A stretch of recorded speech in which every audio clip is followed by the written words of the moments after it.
Russia versus Ukraine ready for battle, scenarios in a possible war.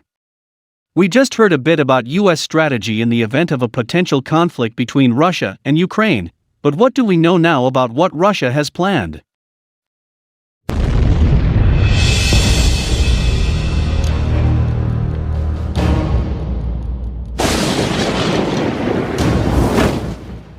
Right now there are over 100,000 Russian troops. And if Russia plans to invade Ukraine, its military is in a stronger state than in recent years. It's been about a 12-year period now where Russia's really been rebuilding its military. And this includes both the development of new and more powerful weapons, but also improvements in things like communication and inter-service coordination, so the ability of, say, ground forces and air forces to work together, and also mobility, so that ability to move forces from other parts of Russia. Russia's, obviously, a very large country. So moving them from Siberia, as has been done in the last couple of weeks, or from the central military district all the way to Ukraine, that's something they've been practicing for the last few years. They've also made a lot of improvements in precision-guided weapons, so the ability to strike targets more accurately is much better now than it was. Western military analysts say Ukraine's army is better trained and equipped than in 2014, when Russia captured the Crimean Peninsula without a fight, and highly motivated to defend the country's heartland.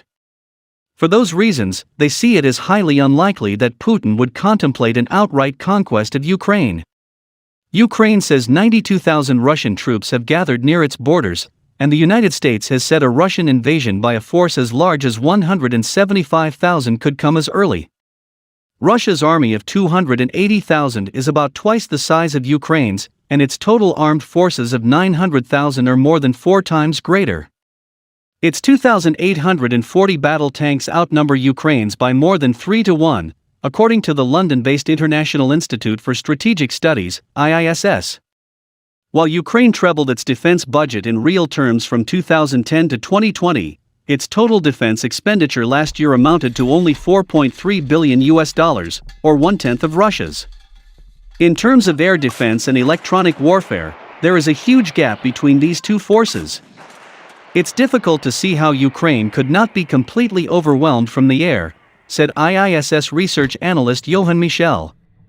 Russia would seek to use its superiority in electronic warfare to paralyze its adversary's command and control and cut off communications with units in the field, he said. But Ukraine's combat experience in Donbass and its short-range air defenses and anti-tank weaponry, which includes US-supplied Javelin missiles, would help to slow any Russian advance. It will not be a piece of cake, because there is still a large number of Ukrainian troops. The majority of them are well motivated, so they will probably fight until the last moment, Michel said. But Ukraine is determined to repel any possible attack with their forces already being equipped with anti-tank weapons by the UK designed to kill Russian battle tanks and equip Ukrainian guerrillas who will carry on the fight. Even a defeated Ukraine could open their arms depot, distribute weapons to the population, and leave the Russians facing a kind of guerrilla warfare that would make it painful to hold on to any captured territory. I would not want to be in 6 months in any area the Russians would have seized, he said. Scenarios in a possible war. Military head-to-head. Russia has one of the most powerful militaries in the world. It ranks in the top 5 nations which spend the most on their military. In 2020, Russia spent $61.7 billion on its military, which accounted for 11.4% of government spending.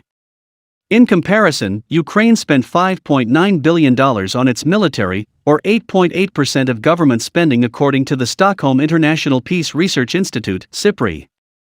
Moscow has already deployed weapons within striking distance of Ukraine, including Iskander short-range ballistic missile systems, rocket launch systems, battle tanks and towed artillery. A number of countries have sent military equipment to Ukraine, including Javelin anti-tank missiles from Estonia and Stinger anti-aircraft missiles from Latvia and Lithuania. Kyiv is also using Turkish-made Bayraktar drones for reconnaissance. On Sunday, Ukraine received a second shipment of weapons from the US as part of a $200 million, £147.5 million, defensive package approved by President Joe Biden in December.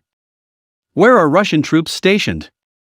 There are now an estimated 100,000 troops stationed along the Ukraine border, with an estimated 20,000 troops stationed near Donetsk and Luhansk provinces.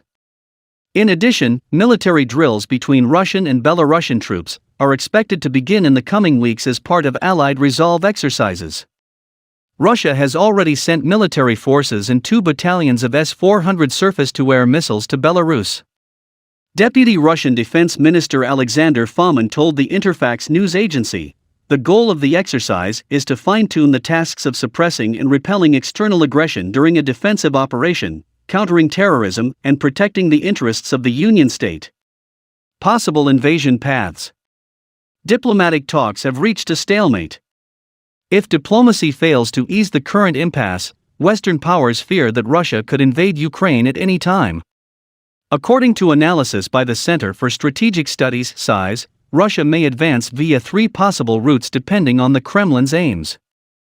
Northern route. Russian forces could make advances towards Kiev from the north, and if Belarus is amenable to the use of its road and rail systems, Russian troops could proceed into Ukraine from Mazar, Belarus. Central route. Russia can also send troops from the Donetsk Republic towards Zaporizhia and Dnipro to expand its boundaries westwards. Southern route. If Russia seeks to secure fresh water supply for Crimea and block Ukraine's access to the sea, it could make an advance from the south towards Kherson, while armed forces advance towards Melitopol to meet with troops along the coast of the Sea of Azov. Russia may wish to create a land bridge to Crimea, which would involve seizing the port of Mariupol. Putin and NATO's eastward expansion. NATO is the world's most powerful military alliance, comprising 30 members and a budget of €1.56 billion. Founded in 1949, the North Atlantic Treaty Organization was initially created to curb Soviet expansion. Russia opposes NATO bases near its borders and has asked for written guarantees that NATO will not expand eastwards. One of the Kremlin's central demands is that Ukraine never be allowed to join NATO, a move it considers a red line.